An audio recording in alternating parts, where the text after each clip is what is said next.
Bueno, buen día amigos, amigas. Estamos comenzando este cuarto vivo de Radio Universidad de este ciclo de diálogos por la autonomía. Vamos a ver si funciona este intento. Vamos a charlar con la profe Mercedes Tenti.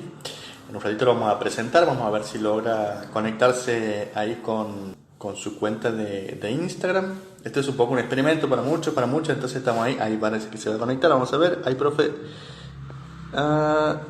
Así que ahí se va a enganchar, me parece que debería entrar en cualquier momento. A ver, ahí la estamos por ver. Ahí vemos un alcohol en gel y Para. el mata mosquitos, pero ya estamos al aire. Ahí está, ahora sí. Lo logramos. Estaba haciendo la prueba hace rato y bueno, quedó mal. ¿Cómo andan? Un gusto estar con ustedes. ¿Cómo anda, profe? Gusto saludarla. Aquí estamos. Igualmente. Bueno, nosotros venimos, por si alguien se está enganchando recién, profe, contamos, venimos con el ciclo de diálogos por la autonomía. Esta va a ser la cuarta charla que vamos a tener aquí por la cuenta de Radio Universidad. Hemos charlado con Facundo Nani, con Héctor Peralta Puy, con Julio Carrizo, hablando de distintos temas de la autonomía, y hoy con la profe Tenti, que es historiadora, doctora en ciencias sociales, investigadora, docente de nuestras universidades. Queremos ver cómo el Bicentenario de la Autonomía nos ayuda también a pensar cómo se ha ido resignificando políticamente en distintos escenarios históricos y cómo nos ayuda a pensar el presente también la noción de autonomía. Que ayer charlando con Héctor Peralta me contaba algo que yo no sabía, que quizás es de público conocimiento o no tanto, que la noción de autonomía no viene de los firmantes del acta en aquel momento, es algo que aparentemente aparece después, es esta idea de autonomía, que se hablaba de separación, de independencia, de soberanía, qué sé yo. La noción de autonomía aparece después en algún momento ahí de la historia cuando se le empieza a escribir. Así que, no sé, la idea es que conversemos un poquito sobre esas nociones y hasta qué punto una provincia puede ser autónoma de qué poderes, cómo, ¿no? Claro.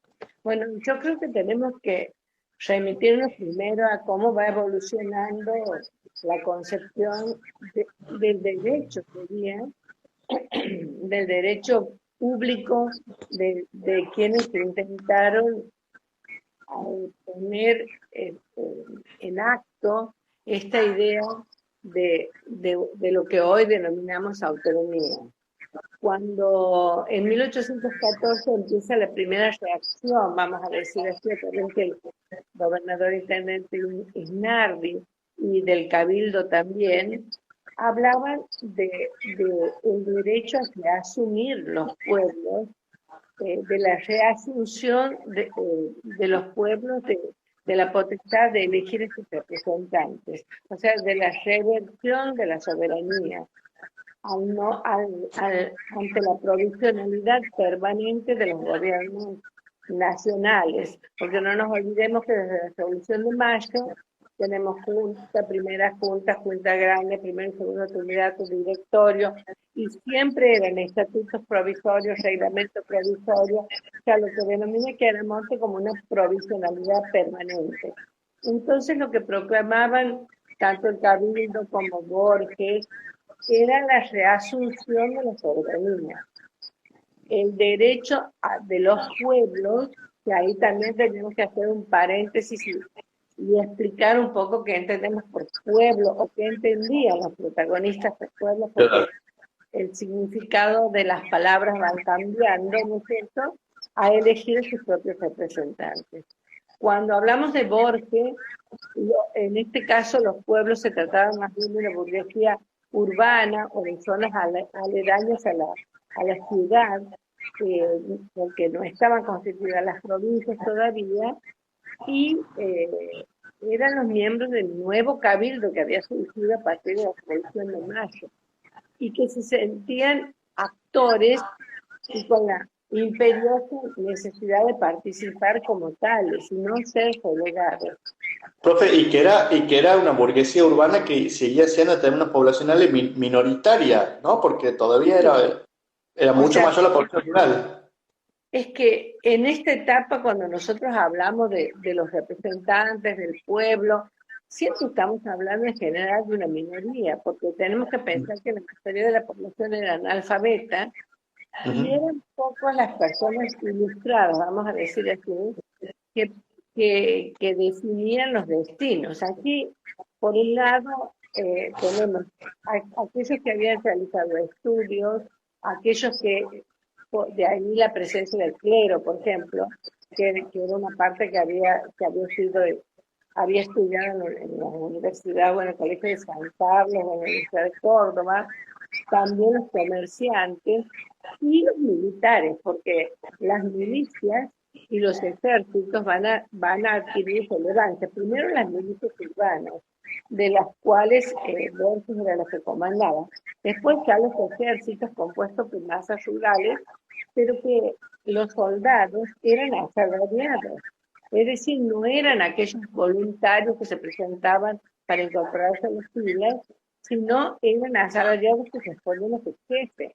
Y ahí la primacía, en el caso de Uganda, que también contaba con el apoyo de una variedad de actores sociales, de masas campesinas, de soldados, pero también de sectores rurales de hacendados, que eran quienes los respaldaban en otro sector, que era la zona del Salado, y que había resultado menos perjudicada por la revolución. Porque cuando se produce la revolución y los efectos revolucionarios, se corta el comercio con el Alto Perú y se va a centrar el comercio, especialmente con Buenos Aires, en donde lo que se podía comerciar de los cueros o carnes saladas que proporcionaban el paseo. Entonces, cuando se produce lo que nosotros denominamos la autonomía, ahí en el acta se habla de una reversión de soberanía, perdón, de el derecho de los pueblos a elegir sus propios gobiernos y de respetar, según la Constitución de Estados Unidos, el, una forma federal, pero más se refiere a una forma confederal.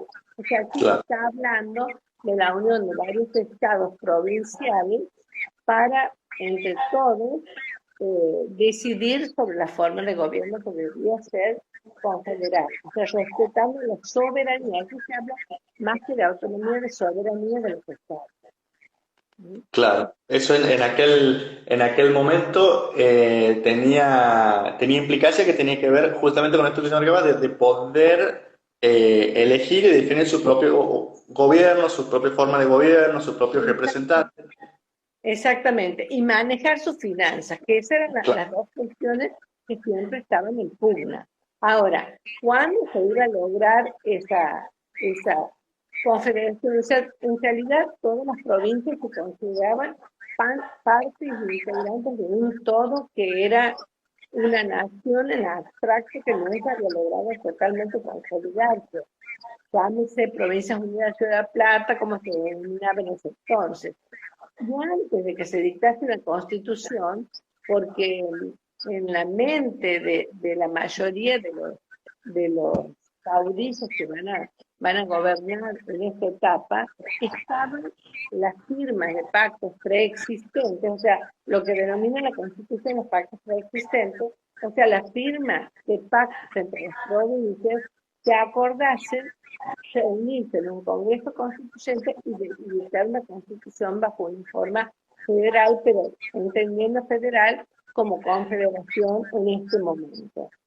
¿Qué es lo ujú, que va a hacer Santiago con Tucumán? Primero con el Pacto de Dinará, pero después no es el único pacto que firma con Tucumán, porque la guerra civil entre Santiago y Tucumán tampoco termina con la firma del Pacto de Dinara, sino que continúa con Córdoba, con la coalición del norte, etcétera. Y esta idea pactista eh, estaba en la cabeza de los hombres políticos de esa época para que a través de pacto se lograse un acuerdo, pero siempre respetando la independencia, la autodeterminación de las provincias. O sea, no utilizaban la palabra autonomía como venimos diciendo, pero sí hacían referencia al autogobierno, a la reversión de la autonomía, de la soberanía que volvía al pueblo. Ahora, ¿quiénes eran el pueblo? Ahí también la forma de participación cambia. Primero estaba centrada especialmente en los cabildos, que cuando decimos cabildo pertenecen al antiguo régimen, al régimen hispánico, a la organización del régimen hispánico, porque también eran miembros de la élite, sobre todo urbana. Cuando se Claro. decide terminar con los cabildos, pasa, en el caso de Santiago, en 1832, pasa el poder a los comandantes de campaña que sostenían directamente al gobernador y a los curatos también, porque la provincia estaba dividida en curatos, que eran 9 en ese entonces, y se elegían representantes, un representante por cada curato y 2 por el curato de la capital, para una junta electoral. O sea, en realidad solo había una junta electoral. El poder legislativo en Santiago funcionó en un corto periodo de tiempo, de 1826 a 1835, que fue que dejó de ¿Esa, estar. esa era la asamblea de representantes que arma y baja en aquel momento? ¿O era ¿Cómo? otra cosa? ¿Esa era la Perdón. asamblea esa era la asamblea de representantes que arma y baja en su momento o era otra cosa? Sí, arma y valla cuando había que elegir diputados para el Congreso de 1824, que cuando había que duplicar la cantidad de diputados, y se daban instrucciones precisas al Congreso de 1824 sobre la forma federativa de gobierno y el manejo de las finanzas de la provincia por sí misma. Inclusive, en realidad, cuando se dicta el reglamento provisorio también de gobierno en Santiago del Estero, es en 1830, en el interreino unitario, cuando ya se había ejerciciado en Santa Fe y habían entrado las tropas unitarias. Sin embargo, ese reglamento va a ser modificado al año siguiente, en el 1831, antes de que se egresase y vaya, confiriéndole mayores poderes al Poder Ejecutivo, y después, cuando vuelve y baja, hay una nueva modificación. En realidad, es un reglamento muy simple, con muy pocos artículos, y que organiza el Poder Ejecutivo, Legislativo y Judicial, pero en realidad el Poder Judicial prácticamente estaba hegemonizado por la figura del Ejecutivo. Y después Ibarra hace que los vecinos de la campaña reunidos en el curato resolviesen la disolución o la no representatividad de esos representantes electos. Entonces ahí se va a concretar, digamos, lo que sería la suma del poder público. Ahora también se discute el tema del Ibarra sobre la Constitución. En realidad, antes de ser disuelta la Junta de Representantes, por pedido de Ibarra, se convoca a una comisión para que se redacte un proyecto de constitución provincial. Y se redacta. Lo que pasa es que ese proyecto nunca se aprueba por esa carta famosa, conocida por todos, en donde Ibarra le pide a Rocha que convoque un Congreso Constituyente para redactar una constitución, y Sosa le contesta que no era el momento oportuno hasta que no se logre pacificar a los pueblos y terminen las guerras civiles. Entonces, como Ibarra estaba alineado directamente con Rosas, va a adoptar la misma política del no dictado a la Constitución en Santiago del Estero. O sea que en ese periodo, que va de 1820 a 1853, las únicas provincias que no dictaron constituciones provinciales son Buenos Aires y Santiago del Estero. Las demás sí lo hicieron. Entonces, inclusive la primera constitución, que es de 1854, cuando era presidente Urquiza, tenía que insistir permanentemente que se dictase la constitución, porque tampoco lo hacía la provincia. Entonces, vemos cómo en realidad la importancia que tiene la autonomía, llaman, como la denominamos hoy en este periodo, es que las provincias antecedieron a la nación. O sea, la Ujú. formación de las provincias fue anterior a la formación de la nación. O sea, cuando se habla de anarquía del año 20 o un periodo anárquico sin gobierno, no es tal, por cuanto si había gobiernos provinciales que se ejercían por sus leyes o por sus reglamentaciones, y, y sin embargo, la nación no estaba constituida, pero existía la voluntad en todas las provincias de ser de partes de un todo que era la nación. Eh, Profe, hay algo que me interesaría hacer, a ver, hacer como un salto largo, como las películas que empiezan por el final, ¿no? Para venir al presente y después hacer el recorrido que nos queda. Pero usted marcaba el tema de eh, a ver, esta voluntad política que había en el 20 de dos cosas fundamentales, de diseñar alguna forma de autogobierno, que también hemos visto que son distintos intentos, formas de improvisación, de ensayo y error por un lado, y por el otro el manejo de las finanzas, ¿no? Que eso es lo que supondría esta cierta, entre comillas otra vez, autonomía de ese Estado provincial, por un lado, autónomo, pero lo que parece ser una constante, por lo que usted contaba de Ibarra, con Rosas, es esta característica de supeditarse a las decisiones políticas de Buenos Aires, ¿no? Esta dificultad que después evidentemente se ha mantenido en el tiempo, ¿no? En esta relación de las provincias con la nación que se va a conformar después, esta tensión de las provincias, puntualmente Santiago con sus características especiales, con Buenos Aires, es algo que permanece evidentemente en el tiempo y que también va a poner, me parece, entre paréntesis o para repensar la noción de autonomía, ¿no? Tanto por Sí, términos políticos como económicos.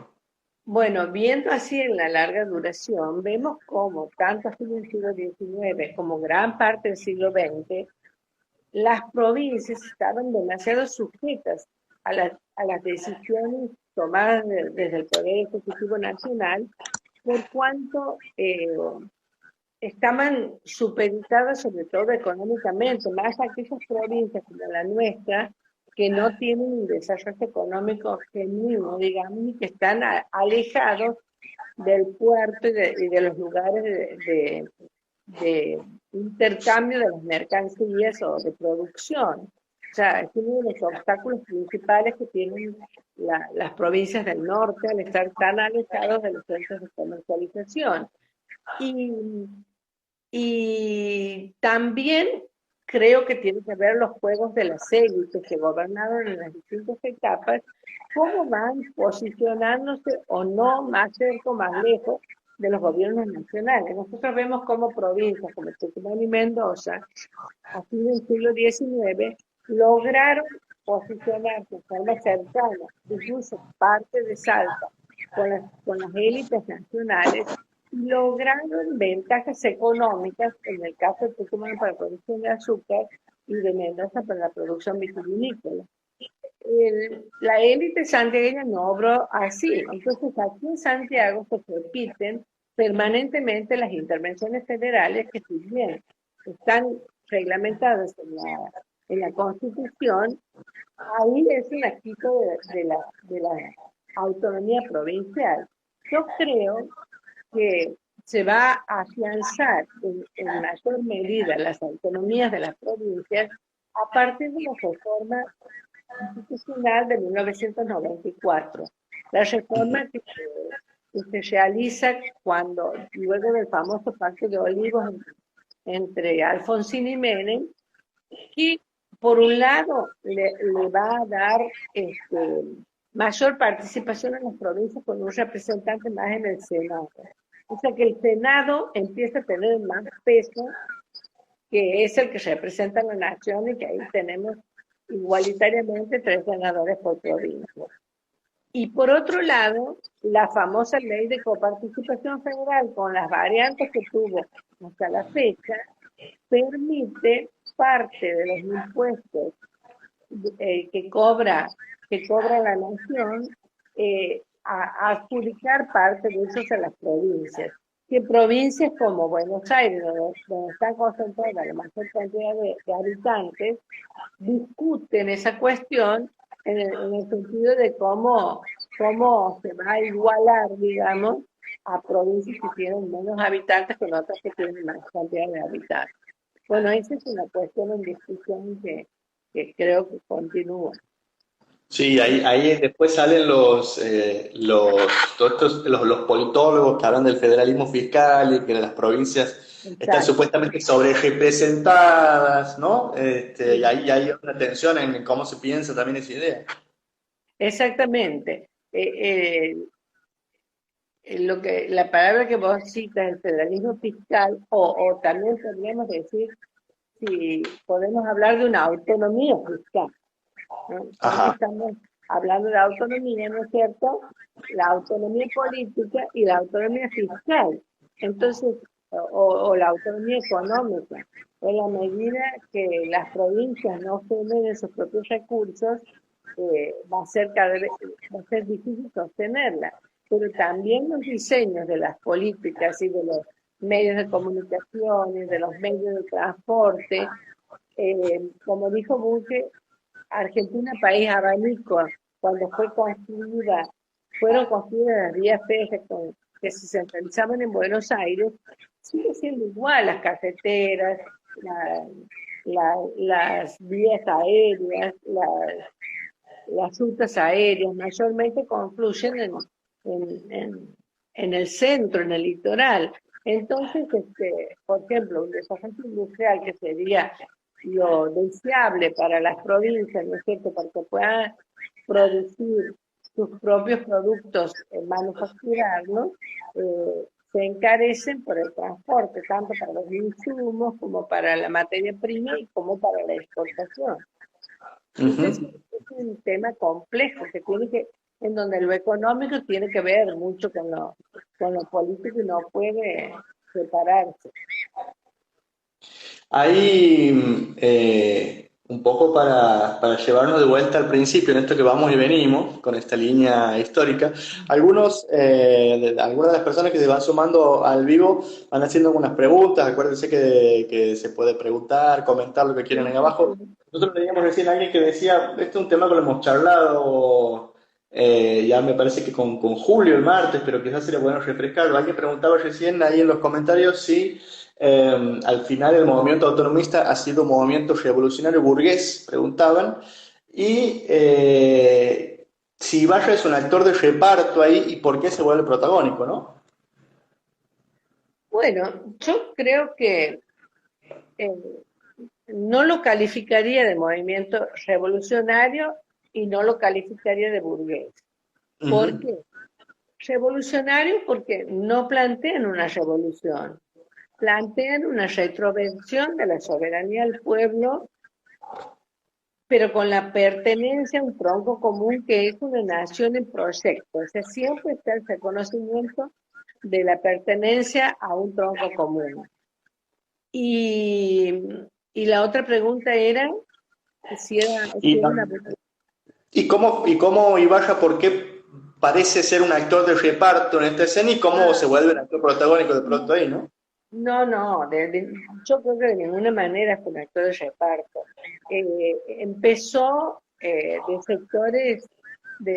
sectores medios de la élite, o sea, él provenía de sectores medios de la élite, pero que va a tomar relevancia por mérito propio. Él primero se incorpora al ejército del norte, va a participar en varias batallas, que recibe condecoraciones por su participación, eh, medallas que aparecen en los retratos de Ibarra, y Belgrano es el que lo designa comandante de la frontera de Avipones.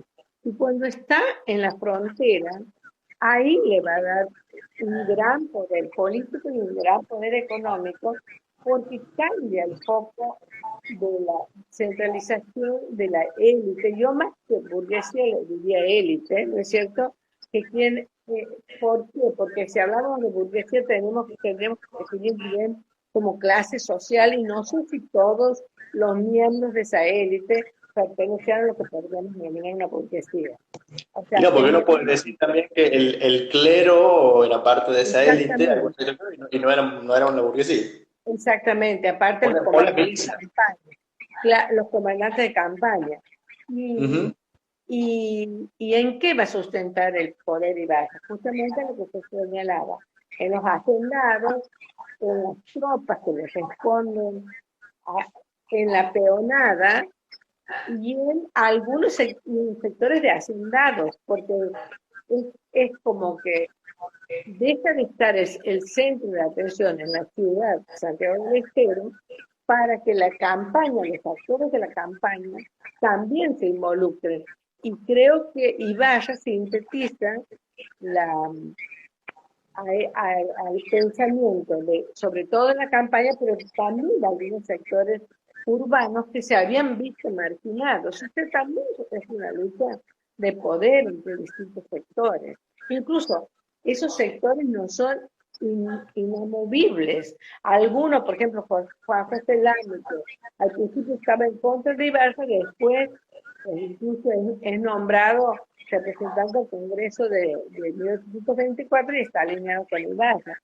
Porque no Claro. podemos hablar de una separación estricta, Que no como es muy ahora distinto, también. como a veces iba a decir. Ahora pasa, Exactamente. ahora no pasa igual.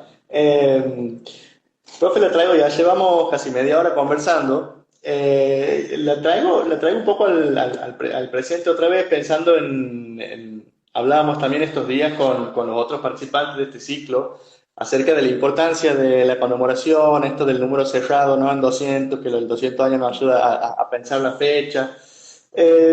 Por ahí, ¿qué otras cosas, qué ha visto usted de interesante? No le quiero endilgar la trayectoria, ni los años, ni todo lo que viene Pero lo investigando, tengo. pero los tiene.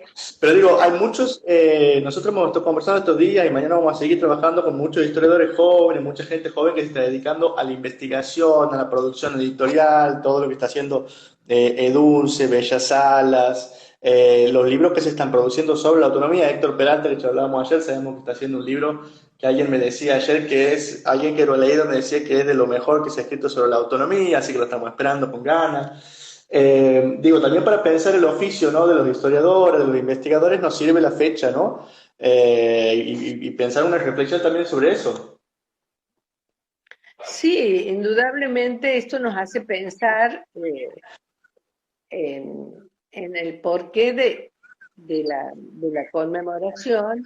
Y yo creo que, o por lo menos mi postura, es que debería terminarse con esas posturas dicotómicas de estar a favor o en contra, de odios y rencores. La historia no está para juzgar el pasado. La historia y los historiadores estamos, historiadores, historiadoras, para comprender el pasado. O sea, cómo se desarrolló el pasado en esa etapa, en esas circunstancias y con esos actores sociales. Entonces, aquí no tenemos que hacer una historia de buenos y malos, ni Mm. quién está a favor o quién está en contra, sino tratar de interpretarlo en una mayor amplitud. Y veo con preocupación que en algunos casos de algunos jóvenes historiadores en general, no solamente en Santiago, sino en otras partes del país, que vuelven a reavivar esas posturas opuestas, en que quiénes son partidarios del clivaje y quiénes son contrarios. Me parece Ajá. que eso no es comprender el proceso histórico, en donde la historia no está hecha por buenos y malos, sino por seres humanos que respondían a lo que les demandaba su etapa y su tiempo y actuaban según eso.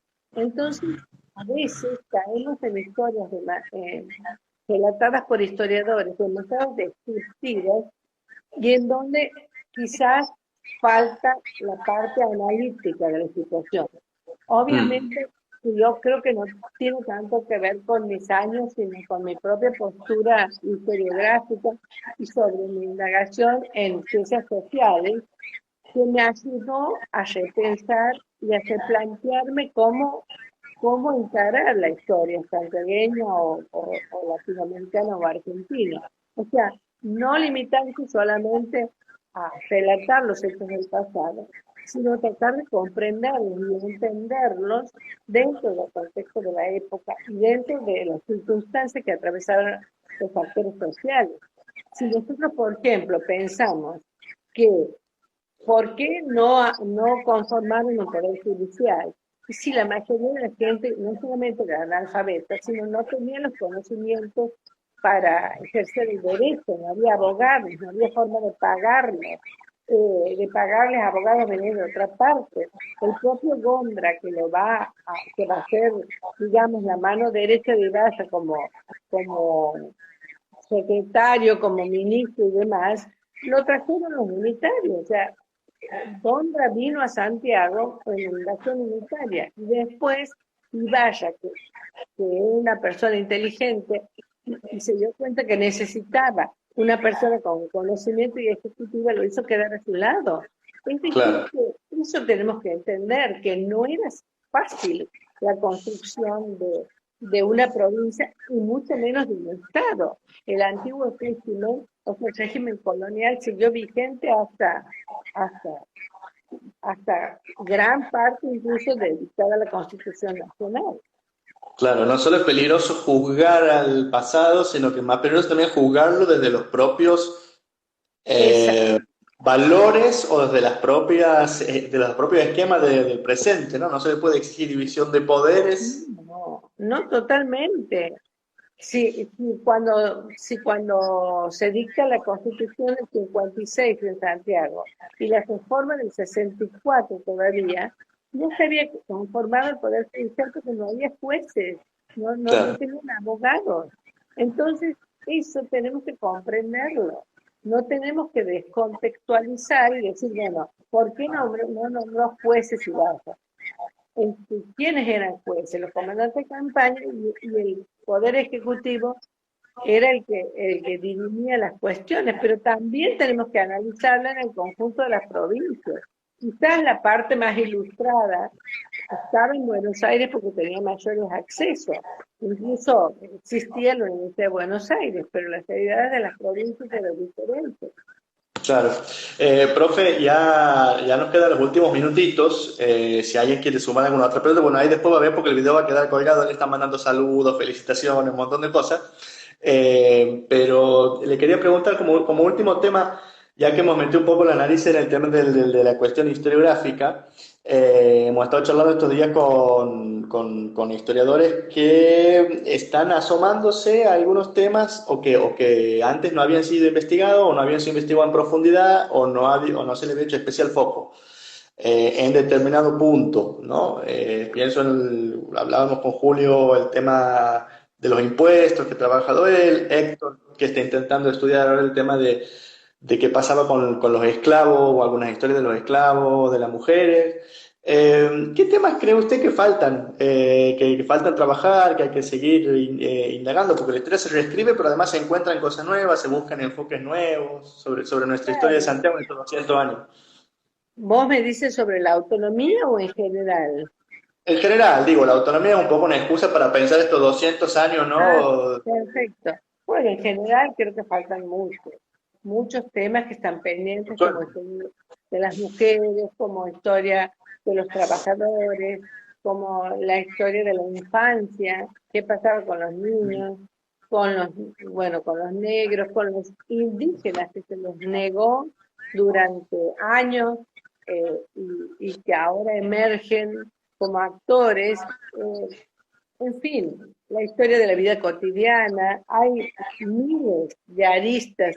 La propia historia de la iglesia que yo me dedico últimamente, pero no la historia de la iglesia desde la perspectiva de las instituciones eclesiásticas, sino qué pasaba en el interior de los actores que participaban, o de las iglesias, de otras Otra minorías religión. religiosas, ¿no es cierto?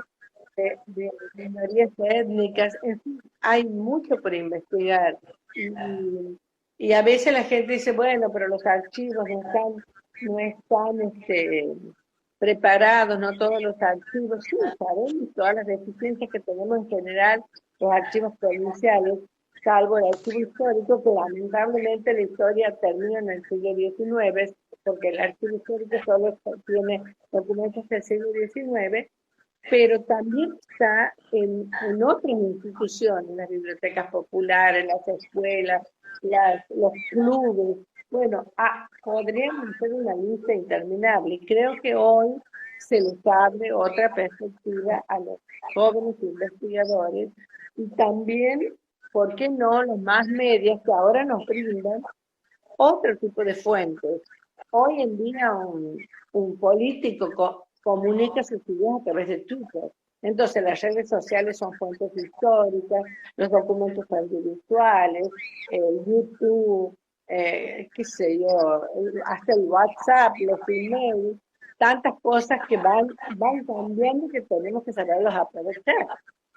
Claro, yo siempre me pregunto, uno que los historiadores que estudian de siglo XIX para atrás, que van a la correspondencia, que hace una fuente tan rica, ¿a dónde van a ir cuando nos estudian a nosotros, no? Al siglo XX, XXI, lo irán a los emails, a los WhatsApp, a los archivos. Sí. No, y ya se está trabajando. O sea, no hablemos mucho de futuro. Ya se está trabajando, porque yo he dirigido tesis de becarios CONICET, por ejemplo, que trabajaban sobre Evo Morales y se manejaban con las redes y con publicaciones por internet y por otra documentación que hoy la tecnología nos permite tener acceso inmediato y casi directo, en vivo. Claro, O sea, la historia del presente cobra cada vez más vigencia. tal cual. Profe, bueno, a nosotros esta charla siempre nos dejan con ganas de seguir charlando, seguir haciendo cosas, con ganas de salir a trabajar, ¿no? De salir a hacer cosas. Y vos también, que haces historia de periodismo, es interesante porque esa es otra deuda pendiente también, porque aquí si bien ahora hay algunos trabajos sobre los periódicos, pero por ejemplo yo estoy trabajando sobre periódicos de los conventos, que se producían en los conventos, pero no tanto quienes escribían, sino quienes leían, a qué público iba dirigido, cómo repercutía en el público, porque tampoco pensemos que lo que aparece en los periódicos lee todo el mundo y lo incorpora tal cual es. Claro. Hay un tema con la percepción, con la circulación, que también es difícil acceder a eso, ¿no? No, pero se puede. Hay que saber leer entre líneas, ver quiénes aparecen. ¿Qué te puedo decir? Hasta los avisos fúnebres te pueden dar una pauta de quiénes son los lectores de un periódico y quiénes son los lectores del otro periódico. En el caso de los dos periódicos de Santiago del Estero. O sea, hay que saber pesquisar, como diríamos en historiografía. Hay que aprender a leer los documentos, que eso se aprende haciendo y bueno, y en las aulas, ¿no? Y con los profes. Sí, se aprende con la práctica, es un oficio. O sea, por más que te digan 100 lecciones de metodología, se aprende a investigar investigando. Claro. Bueno, profe, ya son casi las 12 del mediodía, estamos en cuarentena, tenemos que tener en cuenta igual que hay horarios para empezar y terminar las cosas, así que vamos a llegar con la charla hasta aquí, nos queda todavía un encuentro más mañana, le aviso a la gente que por ahí está conversando y que todavía está ahí en línea, que mañana es el último, que va a ser con Esteban Brizuela, que vamos a hablar justamente sobre la enseñanza de la historia en las escuelas, en las universidades, vamos a ver qué podemos charlar de ese tema, y después todas estas conversaciones que venimos teniendo van a estar online, vamos a subir los archivos de audio en un formato podcast que se lo puede escuchar por Spotify, por YouTube y por otro lugar, y eso ya va a quedar para el que lo quiera escuchar y usar, así que lo vamos a poder seguir difundiendo. Bueno, muchas gracias por la invitación y para mí es un gusto siempre conversar con vos en particular y con todos los interesados. Gracias por estar con nosotros, profe, y por la destreza ahí en el uso de Instagram, ¿eh? Está muy bien. Sí, la primera parte fue simplemente porque hice un ensayo y puse la cámara al revés. Y después salió perfecto. Profe, muchas gracias, que esté muy bien. Chao, hasta luego, un gusto. Hasta luego.